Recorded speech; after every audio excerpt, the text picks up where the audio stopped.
कहानी की शुरुआत होती है दो दोस्तों से जिन्होंने एक दिन शर्त लगाई कि उन दोनों में से जो भी बिना किसी चीज के 100 दिन तक रह सकता है उसे 14 मिलियन डॉलर्स इनाम में मिलेंगे, यानी लगभग 117 करोड़ रुपए। इसके बाद एक आदमी अपने परदादा की कहानी सुना रहा था। उनके और उनकी पत्नी के पास कुल मिलाकर 57 चीजें थी, पर फिर पहले विश्व युद्ध के दौरान उनका सब कुछ लुट गया। फिर उसके दादा दादी के पास 200 चीजें थी, लेकिन फिर हिटलर के आने के बाद वो भी तबाह हो गए। इसके बाद उसके माँ बाप के पास कुल 650 चीजें थी, लेकिन फिर भी वो खुश थे। आज के समय में देखा जाए तो एक इंसान के पास लगभग 10,000 चीजें होती हैं और साथ ही अपनी मर्जी से जिंदगी जीने की आजादी भी, लेकिन फिर भी हम और ज्यादा चीजें खरीदने के चक्कर में पड़े रहते हैं। खैर, फिर हम पॉल नाम के एक डेवलपर को देखते हैं जो एक लड़की की प्यारी सी आवाज से जाग गया। लेकिन ये कोई असली लड़की नहीं बल्कि एक वर्चुअल असिस्टेंट थी जिसकी आवाज पॉल ने खुद ही बनाई थी। इधर पॉल के नीचे वाले फ्लोर पर उसका बेस्ट फ्रेंड टॉम रहता था।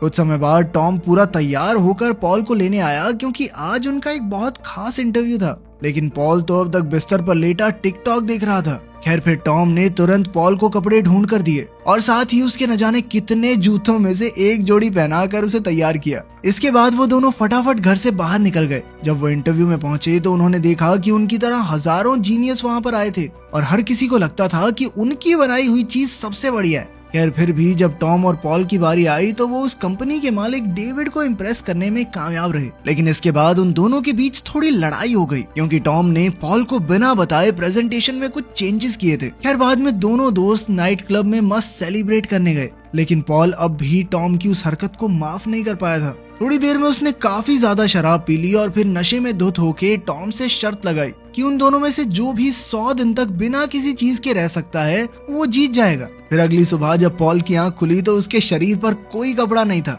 उसे कुछ भी याद नहीं था कि कल रात को क्या हुआ, पर फिर टॉम ने उसे सब कुछ बताया। उसने कहा कि शर्त के मुताबिक जो भी हारेगा उसे अपनी सारी जायदाद का आधा हिस्सा विजेता को देना होगा। अब उन दोनों के पास सिर्फ एक स्टोरेज यूनिट की चाबी थी जिसमें से वो हर रोज सिर्फ एक चीज ले सकते थे। वो दोनों स्टोरेज यूनिट तक जाने के लिए नंगे सड़क पर भाग रहे थे और आसपास के लोग उन्हें देखकर बहुत हंसे। पॉल ने तो एक गर्म कोट लिया और टॉम ने एक स्लीपिंग बैग, ताकि वो कड़कड़ाती ठंड में जम ही न जाए। पॉल ने एक दो चीजें और चोरी करने की सोची, मगर फिर टॉम ने उसे देख लिया तो वो रुक गया। फिर कुछ समय बाद पॉल के माँ बाप उससे मिलने आए तो उन्हें इस शर्त के बारे में पता चला। टॉम को हैरानी हुई कि ये सब सुनकर वो काफी खुश थे। असल में उनका मानना था कि इस तरह के चैलेंज से आम लोगों को संदेश मिलेगा कि उन्हें भी सिर्फ जरूरत की चीजों में ही गुजारा करना चाहिए और यूं ही फालतू की चीजें खरीद कर इकट्ठा करने का कोई मतलब नहीं है। खैर, इसी तरह एक हफ्ता बीत गया और अब टॉम और पॉल के पास कुछ जरूरत की चीजें इकट्ठा हो गई थी। टॉम ने तो वही चीजें ली जिससे उसका रहना आसान हो जाए,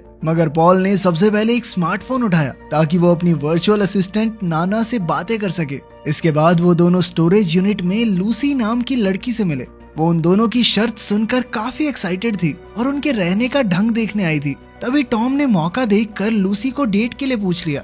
इधर पॉल को तो अब तक समझ भी नहीं आया था कि ये सब हो क्या रहा है। खैर, टॉम ने अपनी पहली डेट के लिए चश्मे पहन लिए लेकिन पैंट नहीं पहनी। वहीं उसने जो खाना पकाया था वो भी बेहद अजीब था। बिना नमक मिर्च के सादा खाना किसी भी लड़की को पसंद नहीं आएगा। खैर, फिर भी उन दोनों ने एक दूसरे से दिल की बातें की, पर जब टॉम ने कहा कि वो करोड़पति बनने वाला है तो लड़की की हंसी छूट गई क्योंकि इस खाली कमरे में उसे कोई करोड़ों की बातचीत नजर नहीं आ रही थी। खैर, फिर भी वो बातें करते रहे और नजदीकियां बढ़ ही रही थी कि तभी पॉल ने एंट्री मार के सारा मजा किरकिरा कर दिया। पर टॉम ने फिर उसे जल्दी से बाहर भगा दिया और मजे से अपनी नई गर्लफ्रेंड के साथ समय बिताने लगा। फिर पॉल अपनी दादी से मिलने गया जो उसे युद्ध के समय की कहानियां सुनाया करती थी। उन्होंने बताया कि एक बार उन्हें सिर्फ एक सूटकेस लेकर अपने घर से भागना पड़ा था। तब पॉल को एहसास हुआ कि इंसान की असली खुशी इन चीजों में नहीं है। खैर, फिर वो दिन आ गया जब उन्हें एक बड़ी कंपनी के फाउंडर से मिलना था। वो आदमी पॉल की बनाई हुई ऐप खरीदना चाहता था, लेकिन तभी टॉम ने रिस्क लेकर एक ऐप के बजाय उन्हें पूरी कंपनी बेचने का ऑफर दे दिया और बदले में 14 मिलियन यूरोस की मांग की।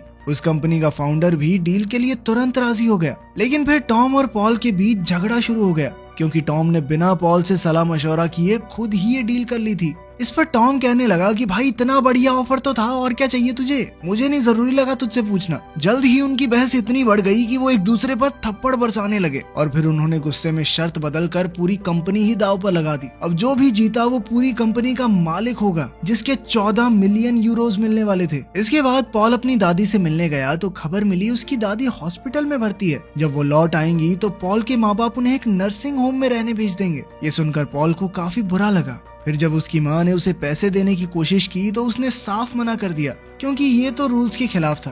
हालांकि उसे यहाँ देखने वाला कोई नहीं था, पर फिर भी उसने पैसे नहीं लिए। ये देखकर उसकी माँ बहुत खुश हुई। इसके बाद पॉल अपनी दादी से मिलने हॉस्पिटल गया तो उसने लूसी को थेरेपिस्ट के पास जाते देखा। बाद में वो लूसी से मिला तो पता चला कि वो एक एडिक्ट है, लेकिन उसे किसी नशे या ड्रग्स की एडिक्शन नहीं, बल्कि लगातार बिना काम की चीजें खरीदते रहने की एडिक्शन है। खैर बाद में पॉल ने वापस आकर कूड़ेदान से डिनर के लिए कुछ एप्पल्स निकाल लिए।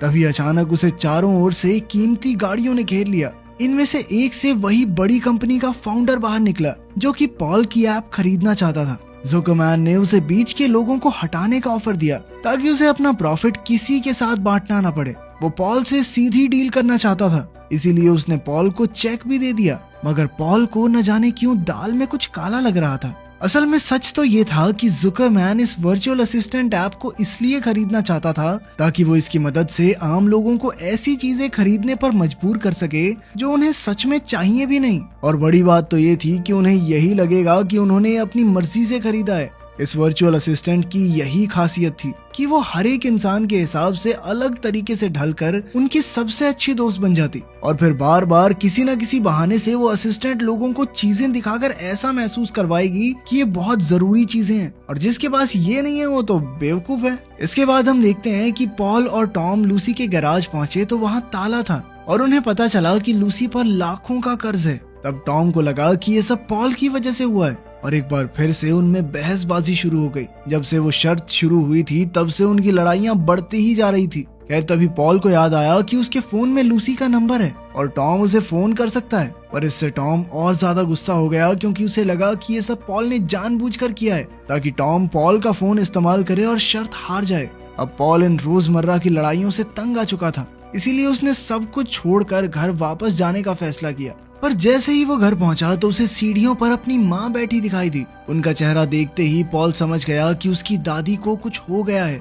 उधर टॉम लूसी को ढूंढते ढूंढते उसके घर पहुंच गया। उसने लूसी को बताया कि उसे कर्ज देने वाले लोगों ने उसके गैराज पर ताला लगा दिया है। तो लूसी जोर जोर से हंसने लगी। उसने कहा कि वो उनसे बचकर भागते भागते थक गई थी, इसीलिए उसने खुद ही अपना गैराज उन्हें बेच दिया। साथ ही डॉक्टर्स ने उसे बीमार घोषित कर दिया है और अब हर समय एक आदमी उसके साथ रहता है। लेकिन फिर टॉम ने कहा कि वो उसे ये बताने आया है कि वो शर्त जीत चुका है और अब वो लूसी के सारे कर्ज चुका देगा। इसके बाद टॉम अपने घर वापस लौटा तो उसने देखा कि पॉल ने उसकी सारी चीजें लौटा दी थी। फिर उसे पता चला कि किसी ने भी पॉल को आते जाते नहीं देखा। टॉम पॉल के माँ बाप से पूछताछ करने गया तो उसके पिता ने कहा कि शायद वो कहीं चला गया है। फिर टॉम को पॉल की दादी की मौत के बारे में पता चला, जिसके बाद टॉम तुरंत ही पॉल को ढूंढता हुआ कैलिफोर्निया पहुंच गया। वहीं दूसरी ओर हम देखते हैं कि पॉल एक नदी किनारे रहने लगा था। जब टॉम उसके पास पहुंचा तो वो हैरान रह गया क्योंकि उसने सोचा नहीं था कि कोई उसे ढूंढते हुए यहाँ तक पहुंच जाएगा। खैर फिर दोनों ने अपने झगड़ों के बारे में खुलकर बात की। फिर दोनों दोस्तों ने मस्त कीचड़ में लड़ते हुए एक दूसरे की तरफ जितने मनमुटाव थे सारे खत्म कर दिए। आखिरकार ये बातें करके दोनों दोस्तों ने समझदारी से एक दूसरे की भावनाएं समझी और एक दूसरे को माफ भी कर दिया। इसके बाद वो दोनों टॉम की शर्त जीतने की पार्टी में पहुंचे,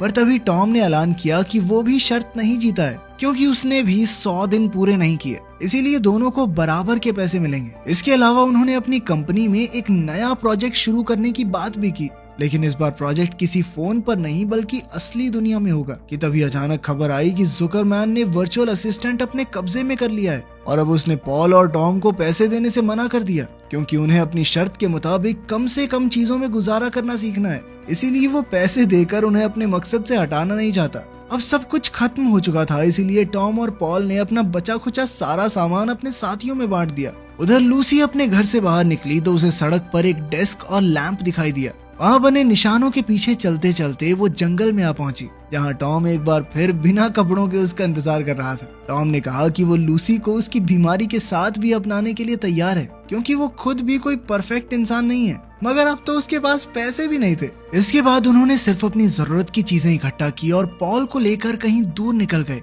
अब वो ये जान चुके थे कि जो कुछ भी उनके पास है वो जिंदगी में खुश रहने के लिए काफी है। फिर एक समुद्र किनारे बैठकर वो अपनी ऐप के बारे में बात कर रहे थे कि तभी पॉल ने कहा कि जुकरमैन ज्यादा समय तक उनकी ऐप का गलत इस्तेमाल नहीं कर पाएगा। असल में पॉल ने पहले से ही अपने वर्चुअल असिस्टेंट को कुछ इस तरह प्रोग्राम किया था कि थोड़े समय बाद जब वो सच्चे दिल से लोगों का दोस्त बन जाएगा तो वो उन्हें खुद ही बता देगा कि ये ऐप तुम्हारे डेटा का गलत इस्तेमाल कर रही है। इससे लोगों की आंखें खुल जाएंगी और वो ये फालतू चीजें खरीदनी छोड़ देंगे। तभी अचानक पॉल के फोन पर मैसेज आया कि वर्चुअल असिस्टेंट ने अपना काम करना शुरू कर दिया है। तो अगर तुम्हें इनकी तरह 117 करोड़ मिल जाए तो तुम क्या करोगे? कमेंट्स में जरूर बताना।